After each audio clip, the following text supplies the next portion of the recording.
Welcome to Randy's Old Time Radio Shows. Today, Randy presents Inspector Thorne, a radio mystery series that aired in the early 1950s. Starring Carl Weber as the astute and soft-spoken Inspector Thorne, the program offered intriguing murder cases solved through sharp deduction and keen observation.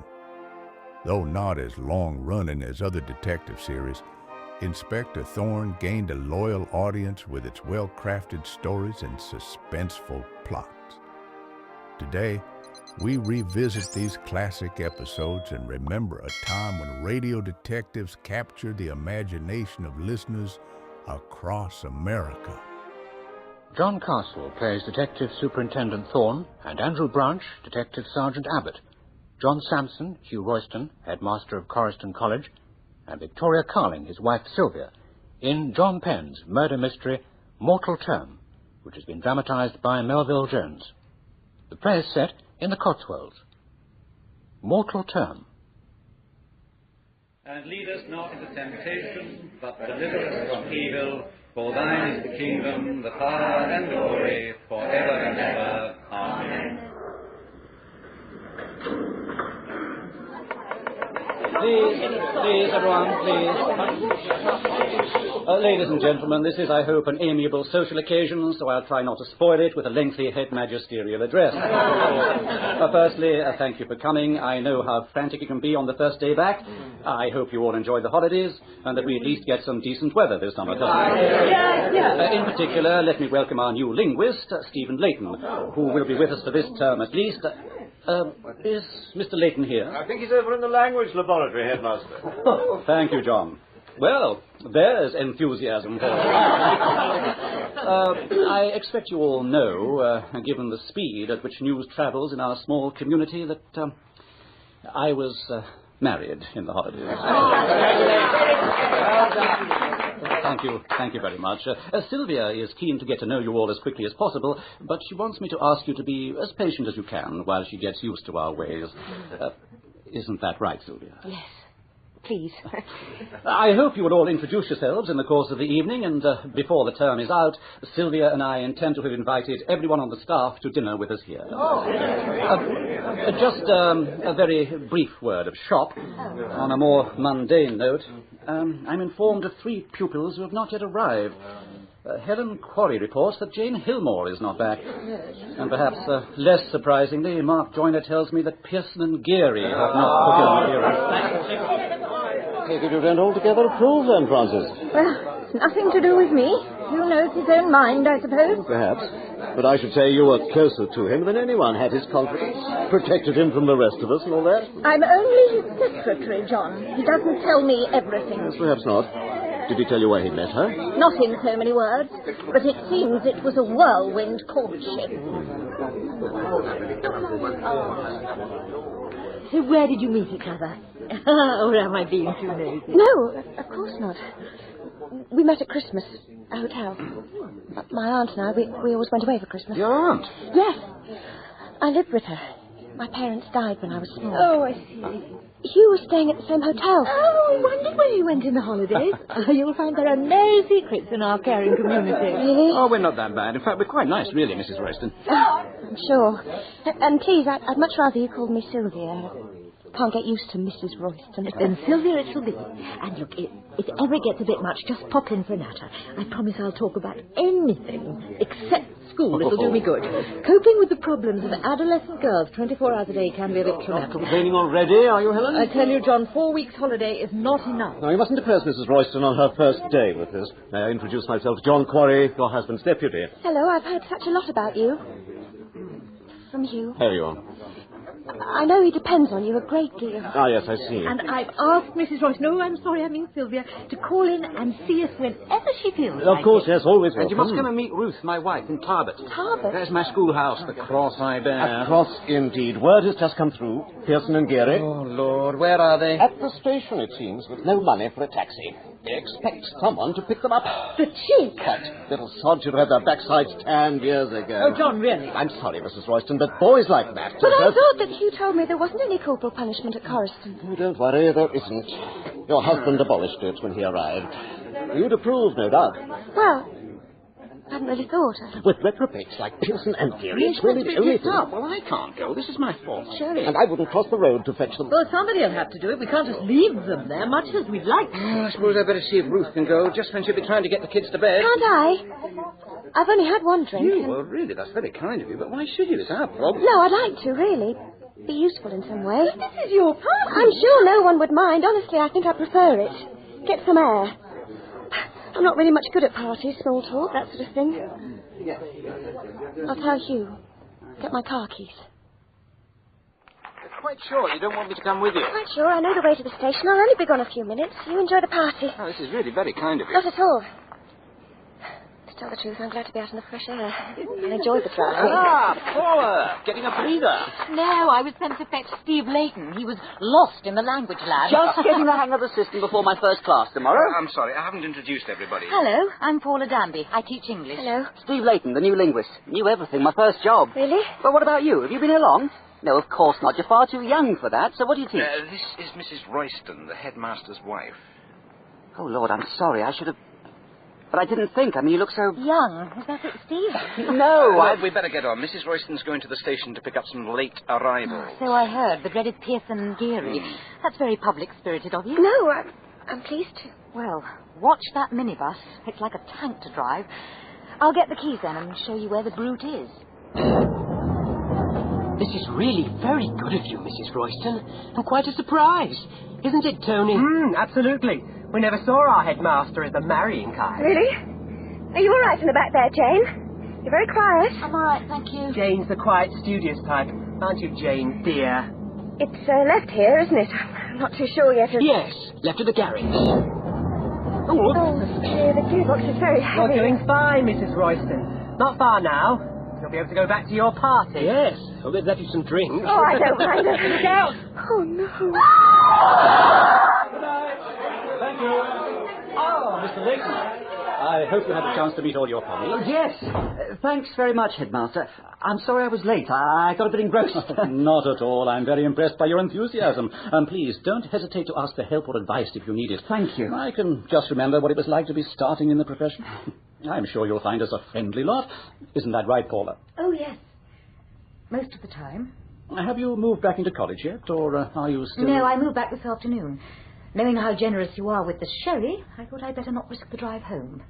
Paula has bought herself a lovely thatched cottage, away from it all. If you stay with us, Steve, I suggest you look for something outside the wire. It helps to keep you sane. Now, come on. Don't frighten him off, after all. Headmaster, I'm sorry to interrupt, but there's a call for you in the office. Oh, well, is it urgent? I'd rather... Yes, I'm afraid it is. It's very urgent.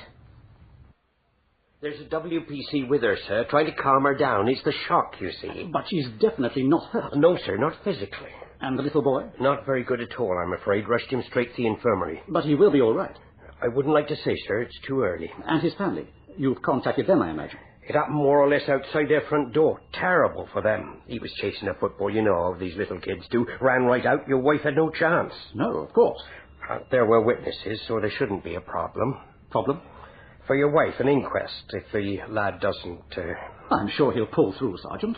Yes. Your wife is naturally very distressed, Mr. Royston. I'm sorry we had to... Had to what? Any accident of this nature, we have to take a breath test. You do understand? But no. Sylvia had drunk very little. It only takes very little, sir. But the test was negative. Of course it was. I told you. It upset your wife, made the shock worse. This was a very serious accident. Precisely. An accident. My wife was in no way to blame. Yes, sir, we know that. But you may have to convince her.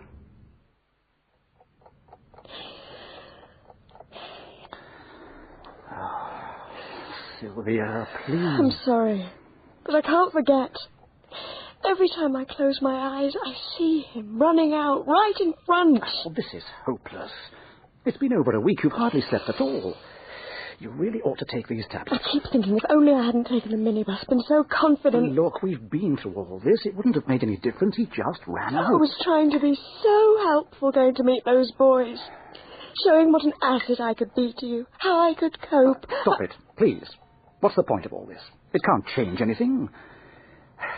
Everyone understands. They've all told you. They feel sorry for me, Hugh. But if that little boy dies... He's not going to die. Will they still feel sorry for me, or will they blame me? And why shouldn't they? I blame myself. Well, after that pounding, I suppose it might pass as Philip. I shouldn't get into too much trouble. They'll probably cry off anyway. I gather she still isn't able to face things. Some headmaster's wife she proved. John, please behave tonight. Don't provoke Hugh. I'm sure mince would have been just as good. My God. Well, what now? Well, you don't suppose Sylvia's a vegetarian, do you? I'm sure we'd have heard. Major piece of gossip like that? Yes, of course. Francis would have told me. Oh, indeed. Not a sparrow falls, but the school secretary. Particularly where Sylvia's concerned. It's pathetic how jealous she is of her. Jealous? Is that the word? Surely Francis didn't yearn for our leader's body. Not all jealousy is sexual, John Quarry. Surprising as that may be to you, she resents the ending of her special relationship, the confidentiality. Oh, possibly. Oh, what I said, only in emergencies. I'll get it. Look, problems? I'm sorry, John. I wouldn't have disturbed. Come on through. Helen's pounding the lifeblood out of us. I didn't think it could wait until the morning. Hello, Helen. Sorry about this. Duty evening, is it? Yes. Steve Layton and I are on. I've left him at the scene of the crime. Oh, dear. Who's done what to whom and why? Pearson and Geary again? Not this time, though they are amongst the crowd. No, it's a girl, and a most unlikely one. Really? One of ours? Jane Hillmore. Jane Hillmore? But she wouldn't say boo to a goose. Well, so I would have thought. Well, what's she supposed to have done? Steve and I were doing the rounds. There was this sudden commotion from one of your day rooms. We found a crowd clustered around Jane. She'd fallen on the stairs, cut herself. Oh, an accident. Well, I thought you said... She was carrying a bottle of gin. Jane Hillmore? Oh, but that's extraordinary. She's not like that. She's got very strict old-fashioned No, are hair. you sure about this gin? She admits it. Well, where the hell did she get it? From your study. At least that's what she Well, says. she went into my study and stole a bottle of gin. So it seems. Oh, where's she now? I got a couple of prefects to take her to matron. Thought it best to have her out of the way. Oh, quite right. Although I suppose the whole school will know by now. I'm afraid so. There was a lot of stupid giggling and snide comments when we arrived on the scene. About Sylvia Royston. Well, what about her? But she has a drink problem. I suspect Pearson and Geary are behind it, giving their version of the accident, but I can't prove it. But that's dreadful. He'll be livid if he gets to hear of it. Well, I certainly don't intend to tell him. Not about that. But he'll have to hear about this Jane Hillmore business. We can't keep that to ourselves. And you wish to persist with this absurd explanation, Jane? Jane? Yes, sir. You stole, and that is the only word I can use, you stole a bottle of gin from your housemaster's study simply because you were curious to find out what it tasted like? Is that what you're telling me? Yes. Well, I'm sorry, but I don't believe you. I'll tell you what I think. You were put up to it, weren't you? By others. Were you bullied into it? Is that it? Well, is it? I understand that Pearson and Geary were about when this happened, and you did come back with them at the beginning of term. I know that you don't associate with them. No, it was just me.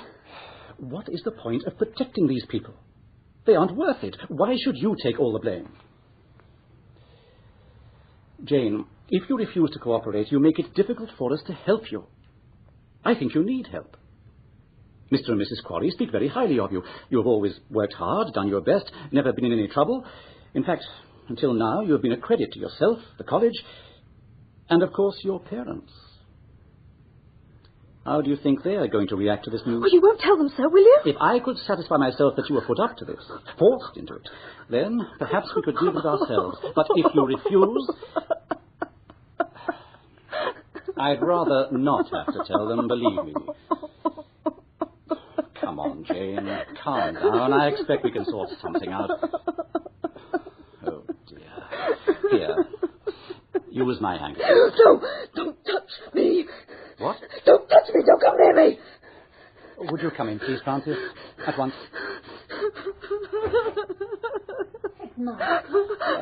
Please, stay here with Jane until she's calmed down.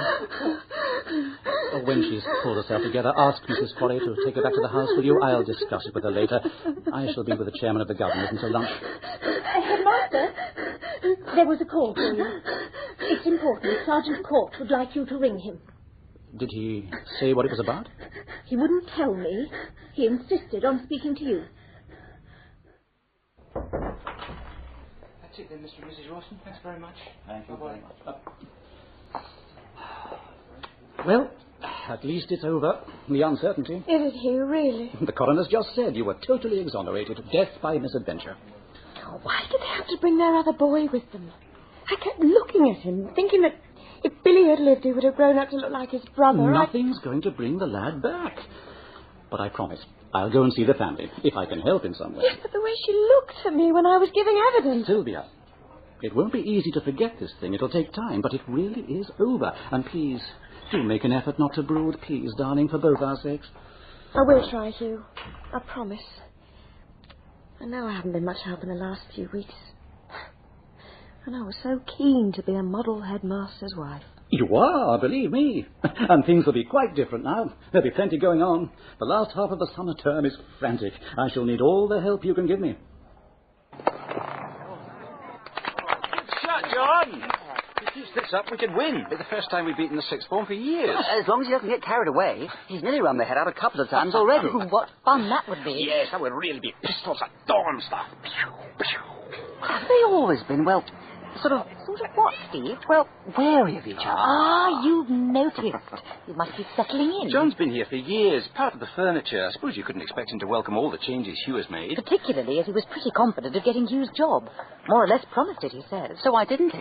New chairman of the governors, Lord Penmerith. Oh, he's here today. I was introduced to him. Oh, yes. Takes a close interest in his chattels, does his lordship. And he wanted someone from outside. A new broom, is that it? So it appears he's an enlightened Tory, a progressive peer. Not the sort to appreciate John Quarry's fundamentalist views on education. I see. Well, it's always wheels within wheels, isn't it? You're learning, Steve. You're learning.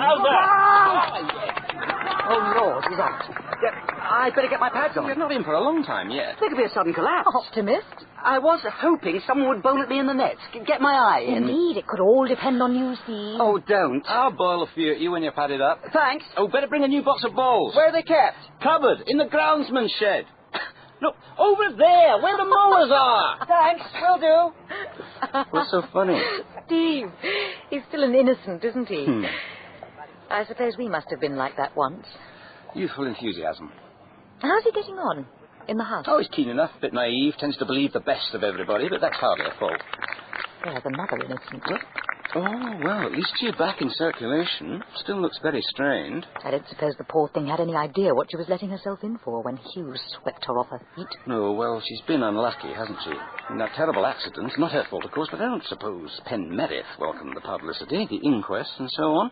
Then there's this Jane Hillmore business. But that was all hushed up, wasn't it? Oh, Hugh had to tell the governors before someone else did. You know what it's like here. I see. No wonder she looks nervous. Poor little Sylvia. Yes. We certainly can't afford any more trouble this term. Drink, drugs, sex. Just the modern equivalent of wine, women, and song. Whereas our parents indulged in wine, women, and song. Not mine. Oh, what's this been adulterated with? Best quality, you told me. And at that price. I don't know why we bother. It does nothing for me. We bother, old friend, because if we didn't, we'd be like all the rest of them. Sheep. Pitiful, bleating sheep. Oh, cheer up. We've all but finished with this dump. A few more weeks. There's a small matter of A-level. No problems. Wicked we may be. Stupid we're not. And then 3 years of indolence at the taxpayer's expense. Women, booze. All the good things of life. What the hell's going on here? I asked. You idiots. You think I don't recognise the smell? I haven't just come out of the ark, you know. Please believe us, sir. We don't make a habit of it. It was just an experiment. Where'd you get it? Not from anybody in the school. I give you my word on that. Your word, Pearson. What value can I set on that? Fair enough. I've been in trouble before. Both of us. Most of the time we've been here. But we're not liars. You can ask anybody. Look, sir, we admit it was stupid, but we're not harming anybody else. How much of this have you got? There. Just what's in that tin. Really, that's all. Please, sir, couldn't you just forget this happened? Forget? We're leaving after A-levels. In just a few weeks we'll be shot of Coriston for good. But if you report us now, it could muck everything up. University places, references for jobs, our whole future, really. Well, shouldn't you have thought of that before? Yes, we were stupid. But it's only pot, sir. You've just left university. A lot of people must have smoked it there. That's not the point. I mean, you should understand how it is, sir. You're not like the rest of them. You're young. I'm a member of staff at this school. I have responsibilities. But no one need know. Look, it won't happen again, really. And it's only pot. Nothing really heavy. I doubt if the headmaster would see it quite like that. But you don't have to tell him, sir. Do you? You give me your word that you've got no more. Of course. You can search our studies. You'll be gone before long. I don't want to feel that this incident would ruin the future for you. But I want your solemn promise that you'll have nothing more to do with drugs. You have our word on that, Mr. Layton. Don't make me regret my decision. Oh, we won't, sir. You'll see. Right. Now, get on out and watch the cricket. Yes, sir. Where we can all see you. Oh, I hope I know what I'm doing. Now, cricket balls. Hello. Mark has got trapped by a parent. No net, I'm afraid. Oh. Wasn't that Pearson and Geary I saw coming out? Yes. They looked even more furtive than usual. What had they been up to, I wonder? Wait a minute. Were they smoking? Yes, they were. So what are you going to do? Paula, I need to tell someone. I may have just made a terrible mistake, but... Well, I think it would be over the top to make a huge scene out of this. You see, Look, Steve, this is not just a prank. Please let me explain my reasons. And, Paula, you must keep this just between us.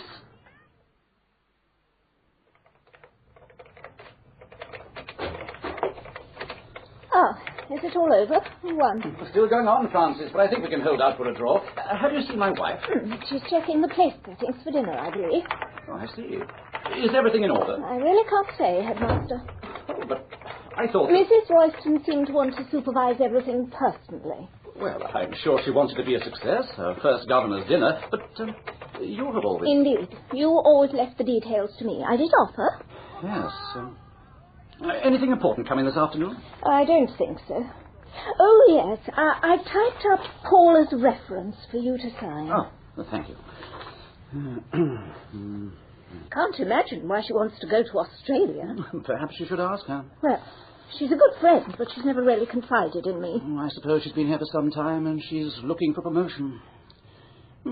Well, that looks fine. But Australia... She has a brother in Sydney, I believe. Even so. Not everyone is as devoted to Coriston as you. Francis, did you... Hello, darling. How are you getting on? Fine. It's just the flowers don't seem to have arrived. Really? Well, shouldn't they be here by now? I had to do the table arrangement. What time did you order them for? But I didn't. I assumed... Assumed? I thought you would see to the flowers. You said you always... Oh, dear. Is it too late? Can I... There's no need. I took the precaution of ringing the florist this morning. He said he'd deliver this afternoon. I'll go and check at the lodge. Excuse me. Well done, Francis. Bitch. Sylvia. Oh, that's hard. She knew all the time. She was just enjoying it, humiliating me. Oh, that's not fair. She was just being efficient. Oh, and I suppose I wasn't. I didn't mean that. You're doing marvellously. But I know it can't be easy for you. We're trying to get the hang of this place. I don't know if I ever will, Hugh.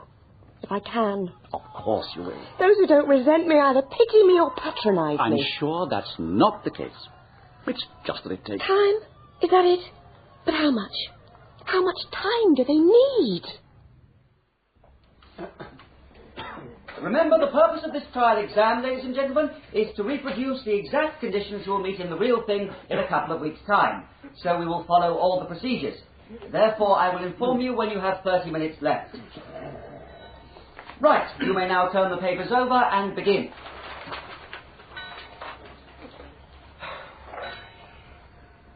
Rock-a-bye, baby. Quiet. Stop when the wind Who is making that ridiculous noise? Jane, what's the matter with you? Oh. Are you ill, Jane? What's wrong? It's far from well to me, sir. What do you think, Terry? Very under the weather, I'd say. All right, shut up, you two. And the rest of you. The wind Jane, are you all right? blows. Quiet, everyone! Quiet, I say! I'm sorry, Hugh, but I feel desperately upset for the poor child. She's been worried to death for the last few weeks. She's overwhelmed with guilt. I wish I could feel as charitable, Helen. She's an innocent Hugh. If she was the brazen sort, I'd feel differently.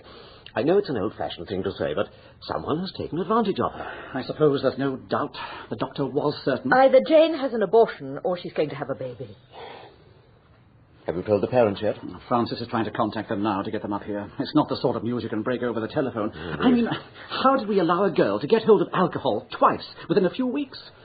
It doesn't say much for our pastoral care, does it? I hope you're not implying that Helen and I have been negligent. Well, she is in your house, John. That's hardly fair. For heaven's sake, it happens from time to time. There's no proof that one of our boys is the father. It could have happened in the holidays. She refuses to say anything about it. I've tried. We could still get an enormous amount of adverse publicity out of this. Failure to exercise proper supervision. I'm sorry, but I don't see what more we could have... Where did she get hold of the gin this time? Yesterday afternoon, in an English lesson, Paula sent her to get a book from her room, and she took it then. Paula's very upset about it, but she's sure her drink was locked away. Oh, it's not her fault. I suppose I'm to blame as much as anybody. But why? The last time, when she was in here... What? She was in some distress, crying. I tried to comfort her. She shied away, hysterically. Oh, you never said. Didn't I? No, you didn't. Oh, Hugh. Come in. Headmaster, I've managed to contact the parents. They'll be here at 2:00. Thank you. John, I'd like you and Helen here as well. Yes, very well. See, all her stuff is packed ready. Thank you. Headmaster, I wonder if I might have a word. Yes, of course. This is very difficult for me, betraying a confidence. But in the circumstances... Yes? You know the feelings I have for the school, Headmaster. I know you always act in our interest, and I respect your judgment absolutely. So, what is it you would like to tell me? This has not been a good term, has it? There have been, well, a number of difficulties. Indeed. Of course, I'm only the school secretary, and perhaps matters of school discipline are no concern of mine, but in the present circumstances, I didn't feel, in all honesty, that I could remain silent, knowing what I do. Which is? Well, Paula is one of the few members of staff I could call more than just an acquaintance. Not a close friend, perhaps, but we get on well together. Yes, so I understand. Well, she feels very guilty that it was her drink that Jane Hillmore stole. Oh, she needn't. I know about that. It could have happened to anyone. If that's what's worrying her, you can reassure her It's not just that. She realizes that the school can hardly stand another scandal. Drink, pregnancy, they're all bad enough. But drugs. Drugs? Yes. I gather at the time she was prepared to give an inexperienced colleague the benefit of the doubt. But in the light of recent events, well, her conscience has troubled her. She needed to confide in someone. I suppose I am now betraying that confidence. But there is such a thing as duty, isn't there? Inexperience? You showed a total lack of ordinary common sense. Didn't you realize you had a duty to file a full report? I confiscated what they had. They swore that was all. I thought that as they were soon leaving, In a it school might... of this kind, as you should have realized, we cannot afford a breath of scandal. The press always devours stories of public school depravity, or hadn't you noticed? Well, I just thought that... No, the trouble is you didn't think. I can only say I'm sorry, Headmaster. That's all very well. But I have to say the incident raises serious doubts as to your suitability for a school of this kind. As you know, your position is a probationary one.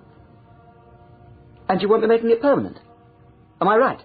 I'm sorry, but I think it would be wise for you to look elsewhere.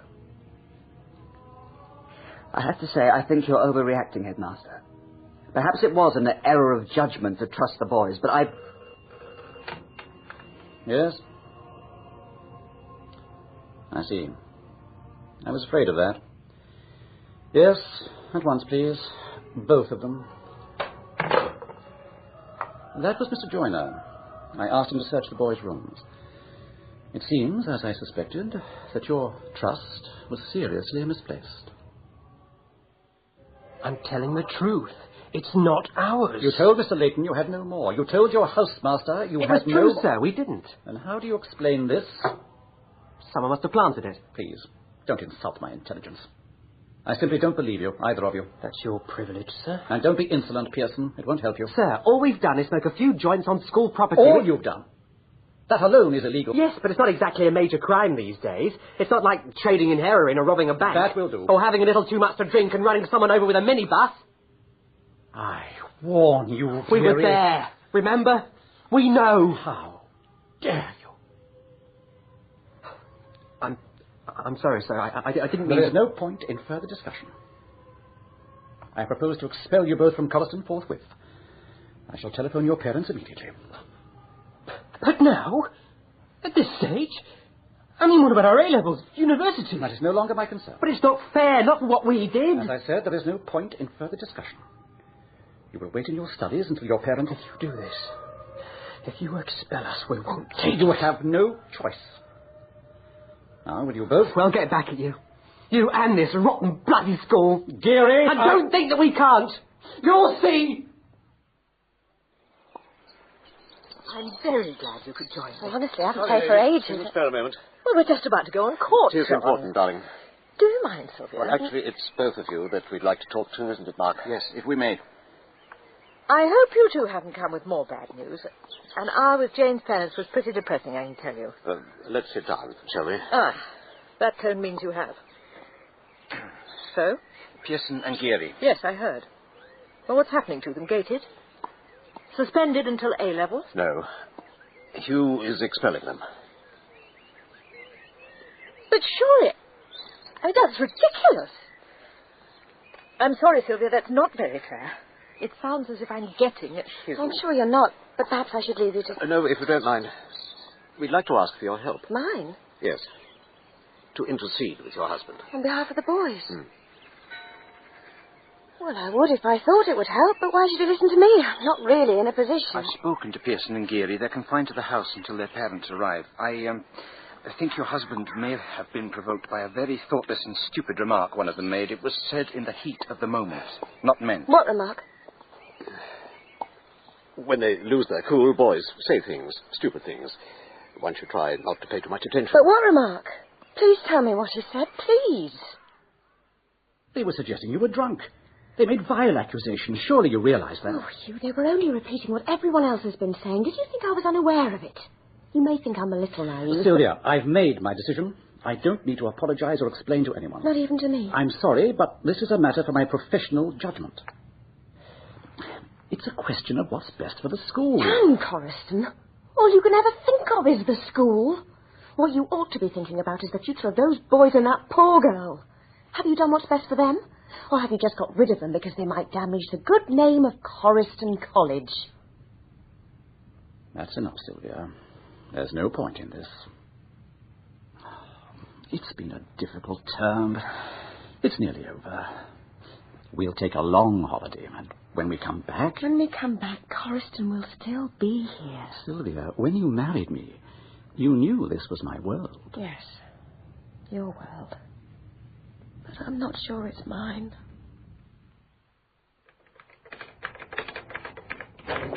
Francis, ask John to take the last assembly for me, would you? Oh, isn't that rather... Lord Penmerith rang last night. He wants to see me. I dare say I shall be with him most of the morning. Hardly the most convenient time. I didn't think it prudent to argue the way things are. I see. Oh, and tell John I'll check with him later. Make sure there'll be no last-minute disasters. Is there anything needs my attention here at the moment? The Oxford Conference organisers want to know if you and Mrs. Royston will join them for dinner tomorrow after your talk. No, I don't think so. I'll have to come straight back here. Can you make our excuses, Francis? Right. Oh, by the way, how is the move going? Oh, Paula expects to be out in the next couple of weeks, and then I shall move into her cottage. Mrs. Royston still away, is she? Yes, another day or two, I dare say. Oh, dear. Her aunt no better then. Not much, it seems. Anything important in the mail? No, mostly routine stuff that will keep. Oh, one marked personal for you. Actually, if you'll forgive me saying so, it looks rather like your wife's handwriting. Oh. News about her sick aunt, I dare say. Yes, I expect so. I'll be in the study, finishing off reports. Let me know as soon as Penmerith arrives, will you?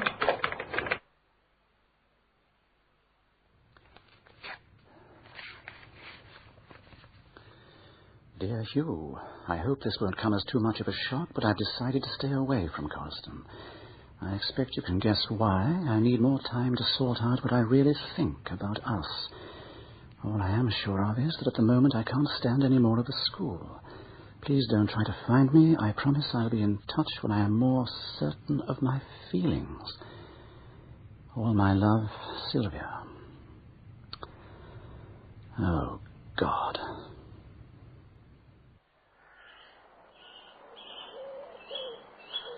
It's so peaceful now. Be a lovely place without the kids, wouldn't it? They went off all right anyway. Oh, good as gold. At least something went smoothly. Perhaps I should have brought Penmerith and all his troop of school governors out to watch the departure. Convince him I could do something right. Bad, was it? Not good. I thought for a moment you were about to see your wish come true. What wish? Oh, come on, John. It's not a secret, is it? You must have been a very disappointed man when I arrived here. Oh, yes, I suppose I was. But I've long ago got over that. I wonder. Hugh, I've never done anything Why didn't you tell me you'd made arrangements for Pearson and Geary to take their A-levels at another school? Oh, I see. That. But the parents contacted me in great distress. It was a fairly simple administrative matter. Which you didn't want to bother me with. No, all right. I backed my own judgment. Well, you know what I felt about the expulsion. Well, as it turned out, you did me a good turn. It seems the parents were going to make a great issue out of it. Demand a meeting with the governors and so on. Your simple administrative matter spared me that. Oh, well, good. It's nice to know one still has some friends. I'm sure you have many. Yes. But, John, who hates me enough to want to destroy me? Hate you? That's a bit strong, isn't it? Is it? Read that. Good grief. This is just filth.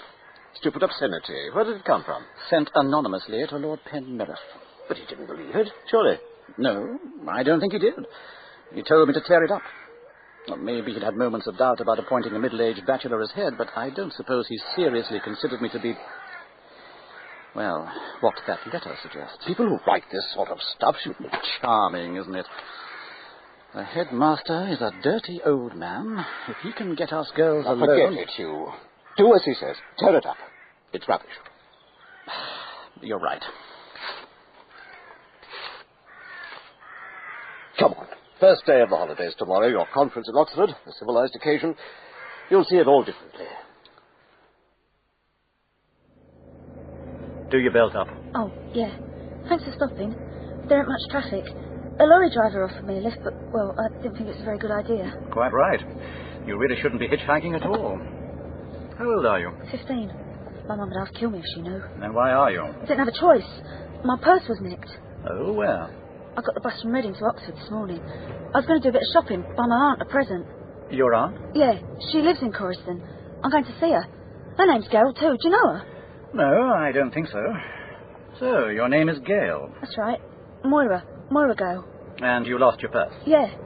I bought this scarf, see? I remember putting the bits of change in my pocket, and then when I went to get a coffee, I hadn't got my purse. So I went back to the scarf counter, but the girl couldn't find it. She looked everywhere. Someone must have nicked it. So you had no money for the bus? Just a bit of change.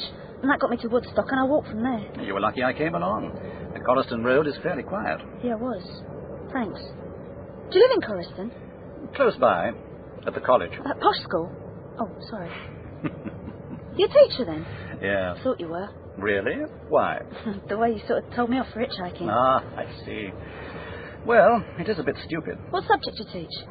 Actually, I'm the headmaster. Oh. We've got a headmistress. She's a real pain. It's not easy, you know, being a head these days. As I've just been telling 300 of them in a lecture. You see, Moira... Could you stop, please? Quickly. What is it? I feel sick. Sorry. Oh, dear. I'm sorry. It's so stupid. Oh, I'd better get out.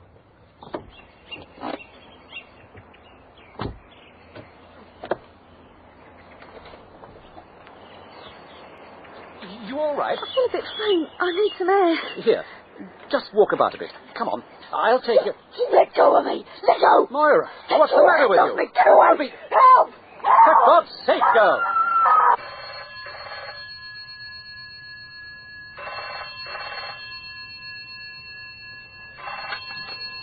Detective Superintendent Thorne. Yes, sir, Sergeant Abbott is with me. He has all the details, such as they are.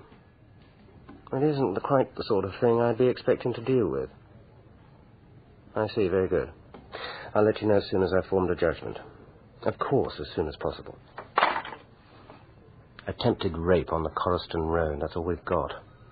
I thought we were meant to be part of this serious crime squad. Yeah, I know, sir, but it seems the chairman of the school governors and the chief constable are good friends. In the same Masonic lodge, I expect. Forget I said that, Sergeant. Never heard a syllable, sir. Well, I suppose if the police authority can spare a superintendent and a sergeant for a spin in the Cotswolds on such a lovely sunny day, why should we complain? Quite, sir. I may have several unsolved serious crimes I should be investigating, but if the chief constable chooses to do a favour for an old chum, ours not to reason why, Abbott. I suppose it is a bit unusual, this case. Really? Unusual? What's unusual about indecent assault? Do you ever read the papers, Abbott? No, I mean Royston being a headmaster. Crippen was a doctor. A lot of wealthy people send their kids to Coriston. Oh, I see. So, of course, that makes this grubby little case special. Needs a detective superintendent to unravel it. English justice is open to all, like the writs. Who said that, Abbott? No one I know, sir. No, I don't suppose so, Abbott. Well, we'd better get on with it. The Chief Constable wants rapid results. Do the local Nick know we're coming? Yes, sir. A Sergeant Court. He'll be looking out for us. There you are, sir.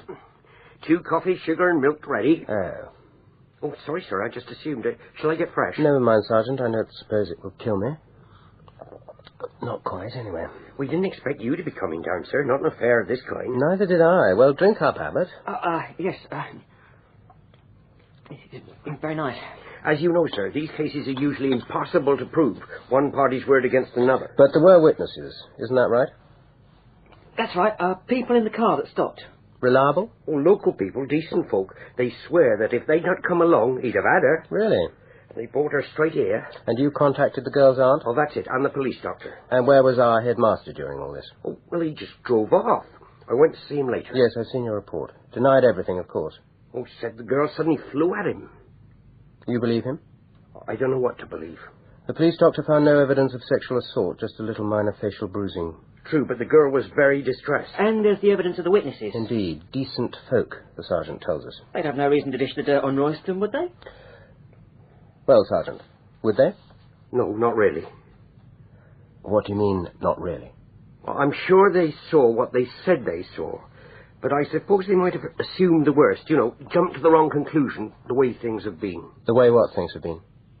A small place like this, you always get a lot of gossip. And there's been a bit of jealousy of the college, a lot of money around up there. So what has the local gossip been saying? Well, first there was the accident. Mrs. Sylvia Royston, his new wife, much younger than him. She was driving the school minibus and knocked down Billy Morton, little lad in the village. He died. But not her fault? No, but that didn't stop the ill feeling. You said first there was the accident. What else subsequently? Oh, nothing that's come to us officially. But? The gossip says there's been problems with drugs, drink, a pregnant sixth former, and certainly a couple of boys were expelled. Sounds more like Grange Hill. Oh, yeah. Royston could tell you more. Yes, I suppose we'll need to know all about that, although I can't see at the moment it could have a bearing on this business. But I can't see much sense in any of it, to be frank. Perhaps when we've seen the girl. Yes. You've arranged that, Sergeant? Her aunt will bring her here this afternoon, sir. 2:00. Right. That gives us time for a decent lunch. I'll take you up to the canteen, sir. Thank you, but I think not. I've taken up enough of your valuable time, Sergeant. No, I saw a pub just across the road. I dare say we'll get a spot of lunch there. Give us a chance to think over what you've told us. Eh, Abbott? Definitely, sir. Definitely. That was very nice, sir. Homemade, I'd say. A better bet than their canteen, I think.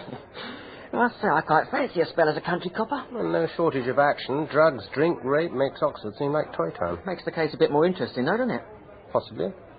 If there's any connection. Do you think there might be? Well, that raises the perennial problem of criminal detection. Does it, sir? Does there always have to be a linked chain of events? Well, things just don't happen, do they? But random chance, the bolt from the blue, and coincidence. What about coincidence? Do you believe in that, Abbott? Well, up to a point, but... Let me put this to you. I'm chasing a wanted villain, and police forces throughout the land are looking for him, right? Right. What would be the odds against him sitting 2 seats in front of me on the Headington bus? Oh, I don't know, 1,000,000 to 1, I suppose. Quite. But it happened. A couple of years ago. So what you're saying... What I'm saying is that random chance, the long shot, the unexpected coincidence have a part to play in the solution of crime. And in this case, I you think we'd better assume nothing until we've met the opposing party. Until we've spoken to the girl? Until I've spoken to the girl. Sorry. Your role is far more important, Abbott. Really, sir? Indeed. Watch her reactions very closely as I question her. Body language. Know about that? Yes, sir. I went on the same course, if you remember. Splendid. It's getting on for 2, sir. Aunt's bring her in. I think we ought to... Just time for coffee, I think. Proper coffee this time. Drinkable coffee. Look, Maura, I'm sorry to have to ask you to go over this again, but I'm sure you understand why I need to. It's a very serious crime. I told the other man everything. I know, I've read what you said. But I need to clarify 1 or 2 things. Will you help me? All right. Good. You say in your statement here that Mr. Royston made no attempt to touch you or say anything offensive while you were in the car. Is that right? Yes. So why did you get out? I felt sick. Car sick. Do you suffer from car sickness? Must do, mustn't I? And I've been standing in the sun. The road was all twisty, I suppose. And Mr. Royston got out as well? Yeah. I thought he was just seeing if I was okay. But he wasn't? No. He said something. I don't remember what. And then he put his hand here. And then he started dragging me down the grass bank. And naturally you resisted? I tried to get him to leave go. I scratched him, I think. I was kicking and biting, but he was so strong. And then the other car came along? Yeah. I was lucky. It's a quiet road. If they hadn't, he would have... I'm sorry, Moira. That's all I need to ask you. You've been very brave, but you do realise that these questions have to be asked if we are to discover the truth. Second right, court said. Oh, there it is. Coriston College, 1.5 miles. She'd make a good witness, Abbott. No doubt about that. I was impressed. Not the tarty sort. Quite. If it came to court, she'd convince a jury, all right. Did she convince you? She certainly stayed with her story. No deviation from her original statement. Which means? Either it happened the way she said, or she's an unashamed and well-briefed little liar. But what would be the point? Would you have given her a lift, Abbott? Me? Oh, I Why don't not? know. Pretty enough, isn't she? Oh, now, come on, sir. Don't delude yourself. Few of us would have left a winsome little thing like that standing on the roadside. Yeah, perhaps not. So why did you hesitate? Because I'm a copper. I know the dangers. Dangers? Well, not for the girl, not with me. But she could say anything. Make wild accusations, blackmail. It's a common dodge. Indeed. So why did Royston stop? Could have been quite innocent. Of course, you could argue that as a concerned and responsible citizen, he picked her up to keep her out of the clutches of someone less virtuous. But on the other hand... Quite. Left here. But for the moment, Abbott, you seem to go along with the girl. I think so. You were watching her closely? Reactions? Mannerisms? Oh, yes, sir. Reactions seemed natural, honest. Of course, she was tense. You'd expect that. I did wonder... What? Now, she was very cut up when you took her through the incident itself. Well, she would be, that's understandable. But before that, she seemed to be relaxing, almost relieved. Perhaps I'd won her confidence, Abbott. It has been known. Of course, it could have been that. But?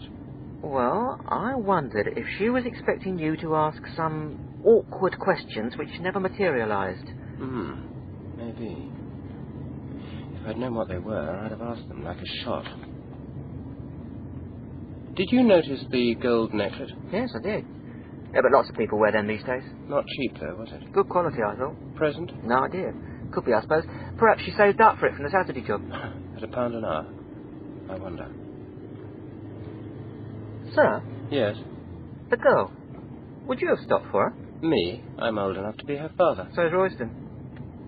Yes, he is. Isn't he? Well, here we are. Oh, impressive. Imposing Victorian Gothic. There's the sign. School office and inquiries. All right. If I remember my detective stories correctly, the head secretary should be a fount of all knowledge. Talk to her, particularly about the troubles this term. She didn't sound very forthcoming on the telephone. Bit of a dragon. Characteristic of the breed. But you'll charm it out of her, I'm sure. She'll have missed nothing. I like that in these schools. Park here. It says reserved for the chairman of the governors. I'm sure his lordship would wish us to use it. You seem to know a lot about these sort of places, sir. I don't suppose they've changed much in 30 years. What are you grinning at, Sergeant? Nothing. Oh. I just hadn't got you down as a public school man, sir. I don't know whether to be flattered or offended by your observation. Come on. And there's still no sign of her. You'd have thought she'd be by his side at a time like this. Quite. Terrible for Hugh. Well, you must be looking forward to getting away from it all. Oh, I'm not sure. I feel a bit like a rat leaving the proverbial sinking ship. You'll be well out of it. I said the same to Steve Layton this morning. Oh, is Steve still here? I thought after he was sacked... No. He telephoned. He's got several interviews and needs references. The head's been as tactful as possible. Oh, good. I feel awful about that business. You did what was right, Paula. Maybe, but I hardly imagined Hugh would expel the boys and sack Steve. Yes, it was all most unfortunate. Poor you. Right in the thick of it. You ought to take a week or two off. I'm getting on quite well clearing up the cottage. You should be able to move in by the end of the month. I'm certainly looking forward to it. Oh, dear. 10 o'clock. That'll be those awful policemen. Right. I'll just collect my mail and get out of the way. Call in for a cup of tea if you can get out to the cottage later. I assure you, Superintendent, sex was the last thing on my mind. I thought she was ill, went to help her, and she flung herself at me. I was surprised how strong she was, slip of a girl like that. It was quite a struggle, according to the witnesses. I can see how it must have looked. I tried to explain, but they wouldn't listen to a word I said. So you just drove away? Yes. But you see, I was shocked, angry. I kept on asking myself, why did she do it? Why me? And your answer? I don't have one. Well, the girl couldn't have known I'd be on that road at that particular time. Who might have known? Well, no one for certain. But surely people at the school would have known you were at the conference, your secretary, colleagues, and so on. Yes, of course. Staff, and even some pupils, I suppose, if they'd care to inquire. And your wife, I imagine? No, probably not my wife. She's away at the moment. Oh. But you've been in touch, told her about this business? No, I didn't want to alarm her. Oh. Anyway, there were plenty of people who knew you might be on your way back from Oxford about that time. Well, yes, but not this Moira Gale, Superintendent. I suppose not. It must just have been random chance. Luck, bad luck. That's one of the explanations. Oh, what else is there? Oh, John suggested it was because I was driving an expensive car. The white Mercedes outside, right? Yes. When she found out I was a headmaster, perhaps I seemed a likely candidate for a spot of blackmail. And who is John? What? Oh, John Quarry, my deputy. Obviously you've told him about... Yes, he and his wife. Oh, they're not just colleagues, but friends, good friends. So who else knows? Half of Coriston by now. But I've only told Francis, my secretary. And Lord Penmareth. You must have told him. Yes. You can imagine what that was like, so soon after that obscene letter. What letter? Tell me about this letter, sir. A real can of worms. Once I got her talking, she couldn't stop. Oh, dear, that's one very bitter lady. And she blames Mrs. Royston for everything. Totally unsuited to be a headmaster's wife. Really no more than a child. Completely destroyed the head's judgment, and so on. And where is the missing young lady, did she know? No, but she obviously smells several rats. I reckon she's given Royston the old heave-ho. Oh, poor chap, more bad news. I suppose all the trouble was then his wife running off. Well, it could have driven him over the edge, couldn't it? Executive stress, attempted rape whilst the balance of the mind was disturbed. That's your theory? Well, it had been one hell of a term for him. One crisis after another. Quite. One coincidence after another. What, sir? Do we have a mess, or do we have a plot, Abbott? I don't know, sir. No. Perhaps Mr. Quarry will be able to help us. Excuse me. Yes? Mr. Quarry, is it? I've nothing to say to you. I beg your pardon. There's no story in it. You dare to print. We're not the press, Mr. Quarry. There you are. Sir. Superintendent, is it? Sorry to interrupt you. You'd better come inside. That won't be necessary. Just a couple of things perhaps you could clear up. Well, you might as well know before you begin. I believe every word that you, Mr. Royston, has told me about this wretched business. Why that girl should have told those appalling lies, I can't imagine. But lies, they certainly were. Your loyalty does you credit, Mr. Quarry. It's not a question of loyalty, Superintendent. I know the man. You also know, then, that there have been accusations precisely What are you talking about? Mr. Royston was very frank with me. I know about the anonymous letter. Apart from Lord Penmareth, I believe you were the only person he confided in at the time. Yes, but that's... Did you tell your wife? I trust her completely. We have no secrets. So you did tell her? Not a good place for secrets, is it, Coriston? Now, look If, here. as a result of this unfortunate business, Mr. Royston were to be dismissed, do you imagine you might be appointed in his place, Mr. Quarry? Do I have to take this? I'm not stupid, you know. I know... Only a question, Mr. Quarry. One must face reality. I imagine the school would feel fortunate to have an experienced man to summon to the bridge, so to speak, but we must hope it doesn't come to that, mustn't we?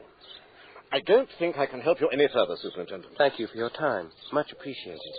Now, perhaps you can point us in the right direction for... Where is it, Abbott? Tarbit House, sir. Mark Joyner's house. I believe he's still in school.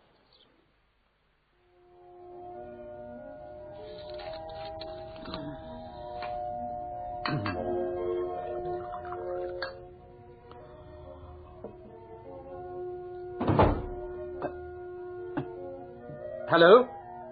Someone there?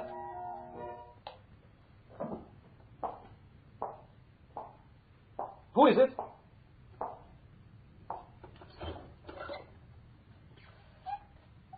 Sylvia. Hello, Hugh. Darling, I've been so worried. Yes, I'm sorry, Hugh, but I couldn't take any more. Oh, it's all right.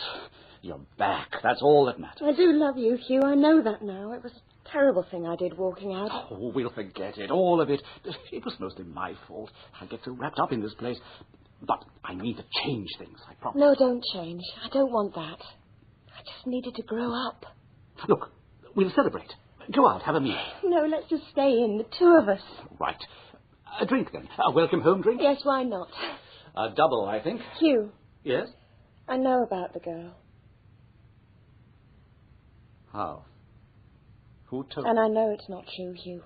Any of it. Not one single word.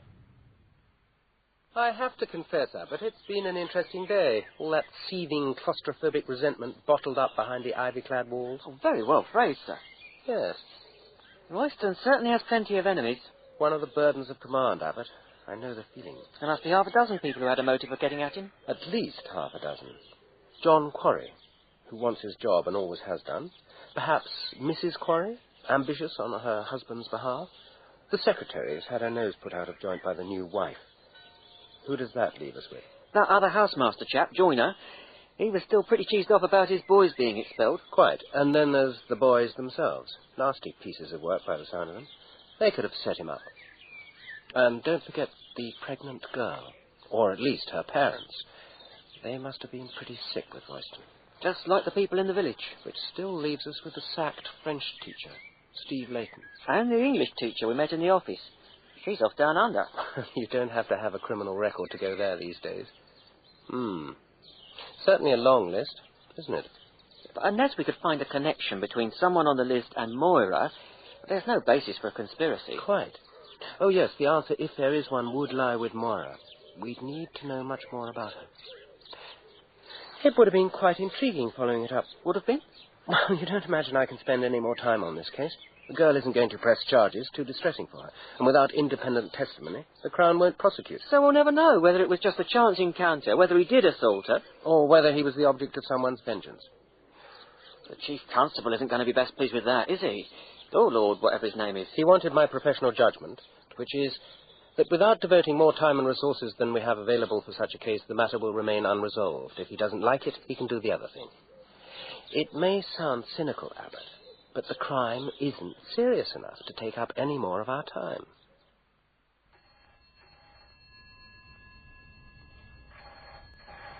It's all right. I'm here. Yay!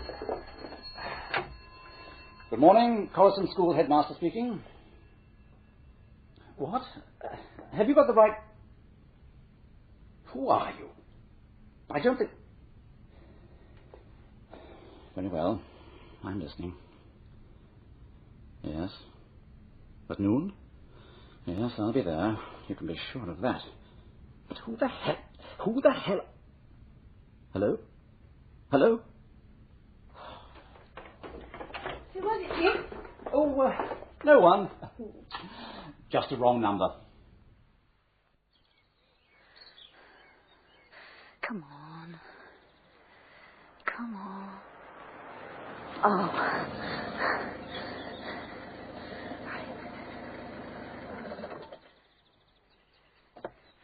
You came then?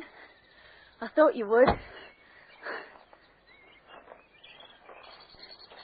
So, you brought the money, I hope. You better have. Oh!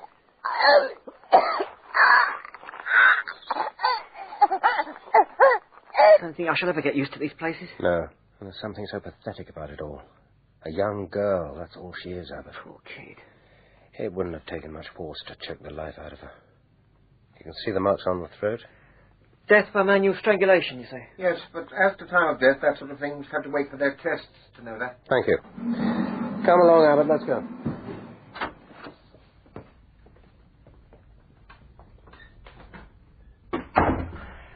Looks as if it had to be Royston, doesn't it? Possibly.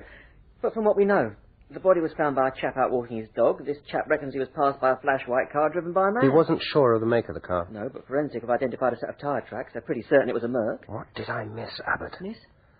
I never saw murder in this one. If I had, perhaps Moira would stop. There was no suggestion, sir. It all seemed over and done with. Last night I was complaining this crime was too trivial for me. A bit of a sick joke now, isn't it? You'll be bringing Royston in then, sir? Not yet. He can't hide. We know where he is. No. First, we're going to Reading. Reading, sir? I want to know much more about Moira Gale. She wouldn't tell us when she was alive. Wouldn't tell us? What do you mean? She was playing a game with us, Abbott, and not just with us. But we don't know that. You said so. She might have been a totally innocent party. But that kid in there has been murdered, Abbott. That changes everything, don't you see? No, not really. The fruitfulness of paradox. I could believe Moira alive to be a harmless kid, a victim, but Moira dead is quite a different matter. She provoked someone enough to murder her. There's no doubt, Abbott, the poor thing was partly the architect of her own destruction. Trying to blackmail Hugh Royston, you mean? It's a strong probability, I agree. But there are other scenarios. Royston is an intelligent man. So was Crippen. Point taken. But why should he lure Moira to some remote spot to murder her and then advertise his presence by driving to and from the scene of the crime in a distinctive vehicle known to everyone in Coriston? Doesn't make sense. But I don't suppose he meant to murder her. They don't usually, do they? Just get carried away, panic. Perhaps. Maybe I'm being too fanciful. Come on, let's get out of this place. I dare say we'll learn more when we get to Reading.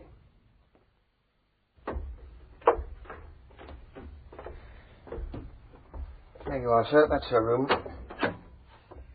We haven't touched anything. I'm sorry we had to intrude at a time like this. It's very good of you to see us, with your wife unwell, too. She's taken it very bad. Of course. We shan't need to disturb her, but we do need your assistance. Yes, anything I can do to nail the devil. If you don't mind, we'll need to look through Moira's things, letters, diaries. There might be something. Well, you carry on, but I don't know it'll be much help. She didn't have much of a social life set up here a lot of the time, really. No boyfriends? Parties? Discos? That sort of thing? Well, she wasn't interested in any of that. No? My daughter's room's plastered with posters of pop stars. But not Moira's. Just these travel posters. Where did she get these from, Mr. Gale? A Guernsey school trip last Easter. Did she enjoy it? I think so. Think? Well, she never told us much, but I think it must have made an impression on her. Why do you say that? It was her first time away from us, and it's sort of abroad, isn't it? Well, further than the wife and I've ever been. We asked her all about it, but she sort of clammed up.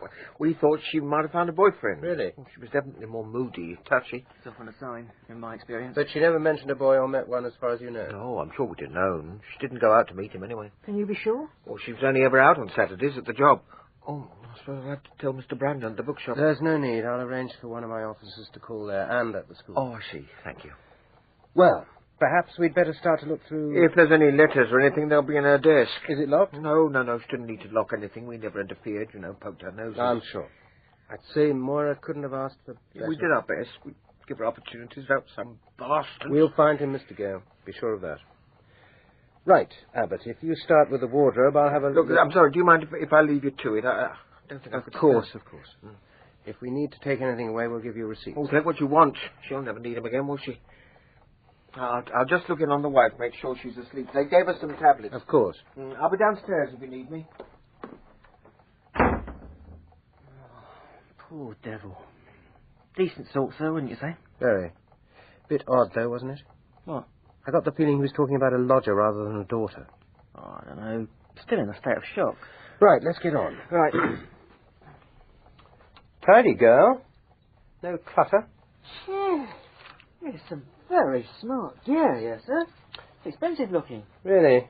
Probably saved up from the Saturday job. Yeah, I suppose so, but... Yeah, look at this. More of them. Well, what? Cuttings. Magazine articles. All about the royal family. Yeah. Yeah, there are pictures in a book here, too. Princess Di, Fergie, all of them. It's a bit unusual in a teenager, isn't it? Now, this is really odd. Come over here a moment, Abbott. What's that, sir? This tin box in the drawer was hidden by all the cuttings. What about it, sir? Locked. Oh. Well, Abbott, what do you think she wanted to keep from prying eyes? Money? Well, I'm afraid we'll have to find out. There'll be a key somewhere. What they usually do is sellotape it somewhere out of sight. Here we are, sir. I'm impressed, Sergeant. Now, let's see. I don't know if this is going to help much, but... just... wait a minute. This is not at all what I expected. I know she saved bits and bobs from her job and what we gave her, but £400? Where did you get that? The passbook shows several sizable entries. £50 in January, £175 in March, another £100 just a week or so ago. How could she... Did you say 175? When was that? The 10th of the 3rd, March this year. Have you remembered something? Something that might explain where she got this sort of money? Oh, it was her. I thought so, but I didn't want to believe it. Put it out of my mind. I suppose I shouldn't say it, but I never did trust her. Never saw her about her from the beginning. Oh, I'm sorry, I didn't mean, but... What didn't you want to believe, Mr. Gale? Would you like a cup of tea? No, thank you. What didn't you want to believe? My wage packet went missing. Just before Easter it was. I could have sworn I brought it home, but in the end the wife persuaded me I must have lost it at work or something. And it was about that amount? That's what I get, £175. Just before Easter, sir? That would be before Moira's trip to Guernsey. Perhaps she needed some new clothes. She didn't need anything. We gave her everything. I'm sure you did, Mr. Gale. But the other amounts, you can't explain those. Please forgive this question, Mr. Gale. It must seem rather personal, but was Moira your daughter? No, she wasn't. Well, not exactly. But we loved her as if she was our own. I'm sure you did. Did she know she was adopted? Oh, yes. The wife told her when she was about 10.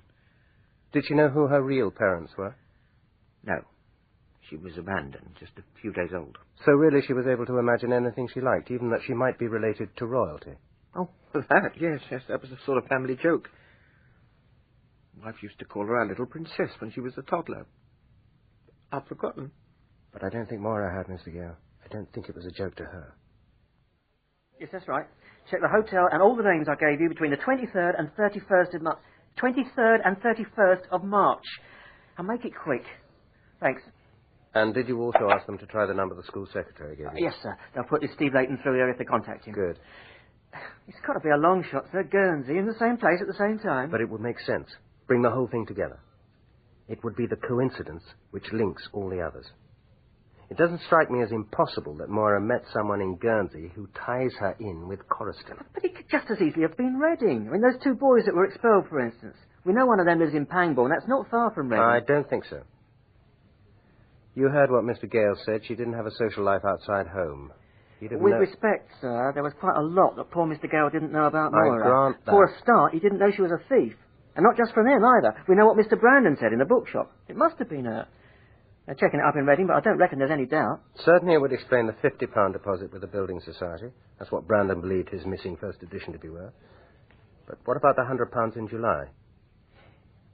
You think that was payment in advance, don't you? Money to set up Royston. Looks very much like it. She seemed to fantasize that she was well connected. Royal blood, even. I think she was determined to improve herself. She had the imagination to play a part. She almost convinced me. And we know she wouldn't have been restrained by moral scruples if she could steal from her father. So she looks the part and will do most things for money. It fits. X, the unknown party, bribes Moira to fix Royston. It's highly probable that X is connected with Coriston and that Moira is just part of a vendetta which has hounded Royston all term. Ever since his marriage. You now think the marriage is part of all this? Or is that just another coincidence? How many of those incidents at Coriston were manufactured? And how many spontaneous? Ah, yes. Put him through, please. Steve Leighton. This might help us find out, Abbott. Hello. Thank you for calling, Mr. Leighton. I'm sorry to trouble you in the holidays. I'm investigating...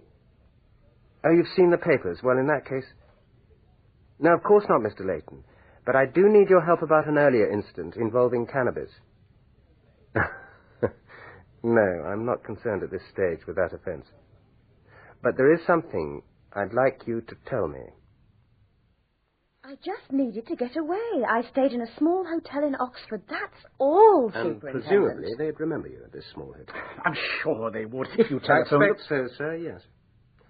So what brought you back, Mrs. Royston? I realized how much I miss Hugh, particularly when I heard the trouble he was in. How did you know there was trouble? There's nothing in the papers at that stage. Shopping in Oxford, I bumped into Helen Quarry. Pure coincidence. Another one. But do go on. You met Mrs. Quarry, you say? Yes, and she told me what had been happening. And Mrs. Quarry was the only person you met in Oxford? What do you mean? I must put this to you.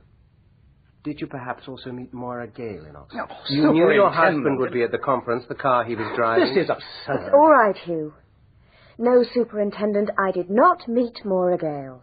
Then or on any other occasion. Thank you, Mrs. Royston. And you can confirm that your husband left the house at about 11:45 this morning? Yes. And you think the phone call, the anonymous one, was about 9 o'clock? Yes, about then. Hugh said it was a wrong number. A pity. I've explained to you. I can see now I was wrong, but I panicked. I thought if I went to meet her, I could sort everything out, find out who was behind it all. What a pity you didn't contact us, sir. Moira might be alive now. You think I haven't told myself that 100 times? I thought I could deal with it. I daren't risk more publicity. I didn't know if it was Moira on the phone. The voice was heavily disguised. But the voice was female. You're sure of that? I'm not sure of anything anymore. But, yes, I think so. And you thought, if it were Moira or someone acting on her behalf, something useful might come out of the meeting? At least I'd know what was behind it all. Then I would have been able to come to you. The last thing I expected was to be faced with Moira's body. And you panicked again, you say. Just drove off. I'm not completely stupid, although I begin to wonder now. I knew that if I was found there with the body, I could see there was nothing I could do for her. Well, perhaps to run away wasn't very rational, but I wasn't thinking clearly. As soon as Sergeant Court came here, I told him everything, just as I told you.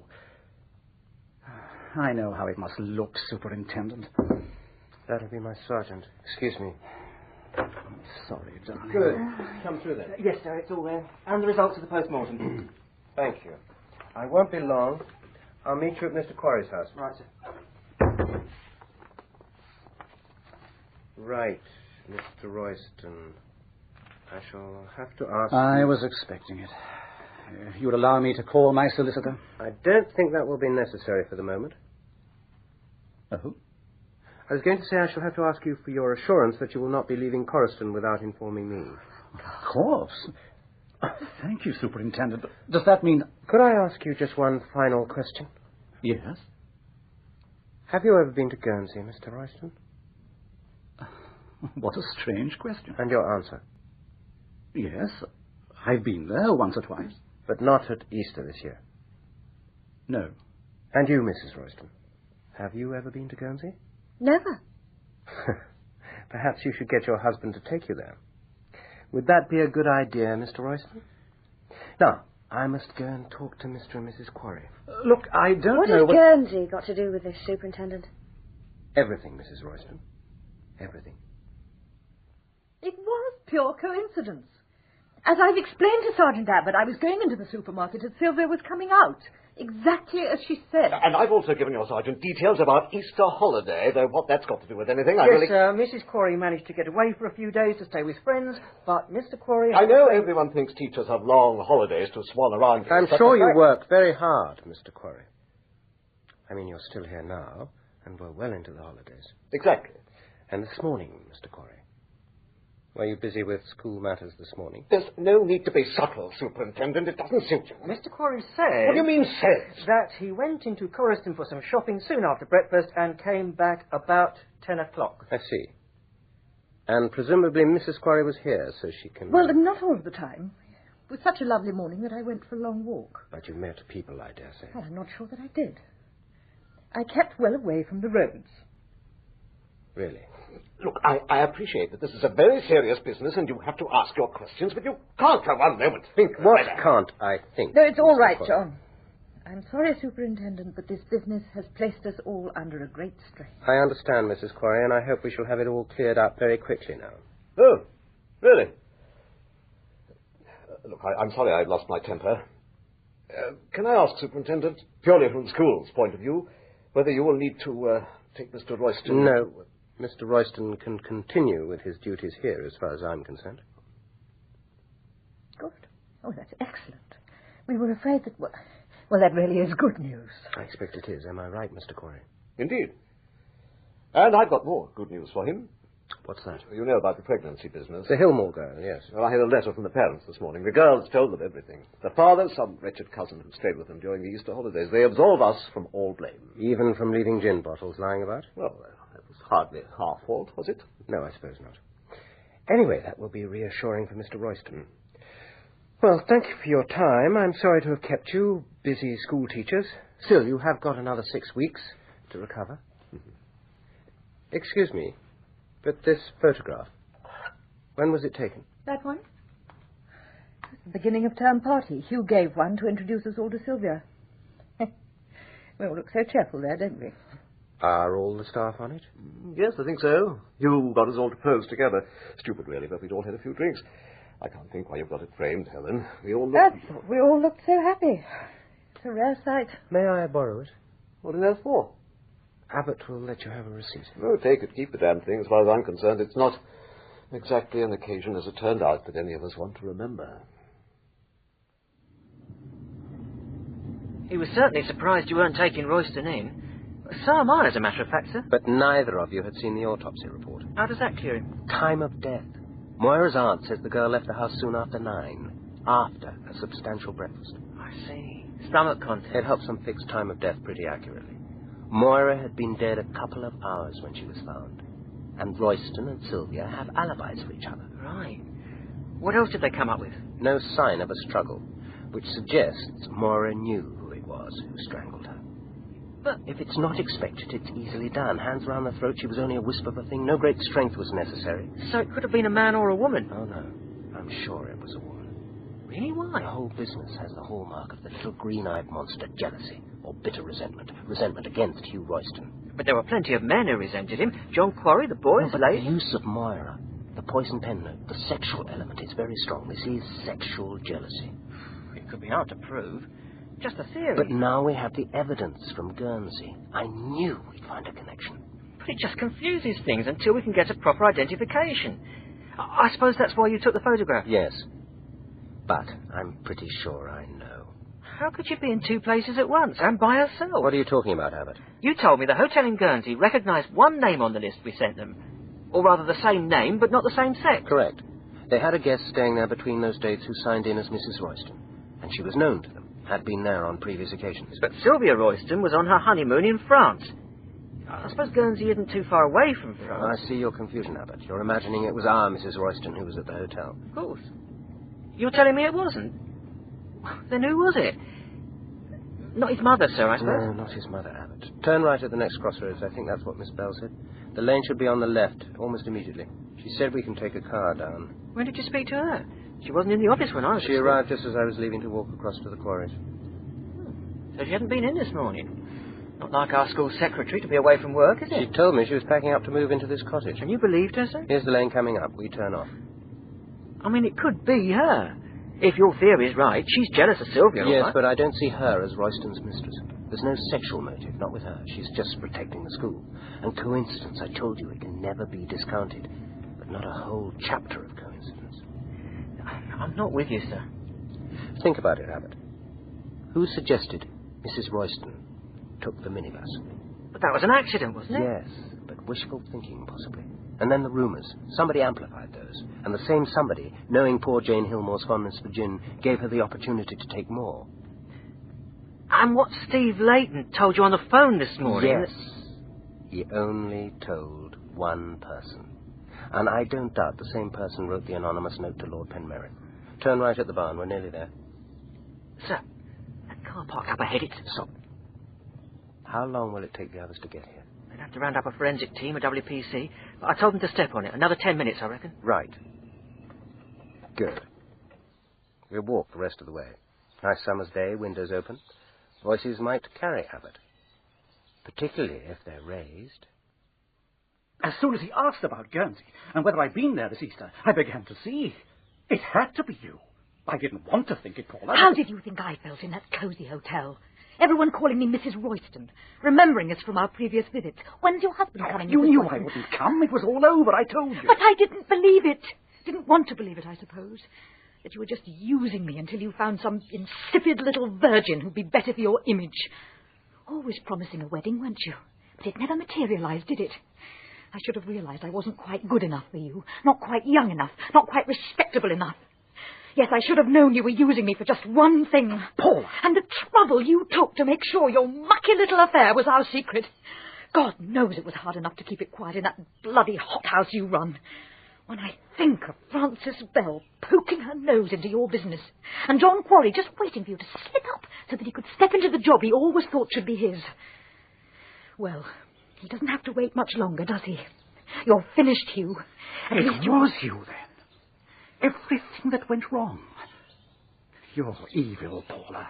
To destroy me, perhaps I can understand that, but Moira Gale, what had she done? She was convenient. I came across the stupid little fool in Guernsey while I was waiting for you. Appropriate, wasn't it? She seemed at a loose end, too, a loner.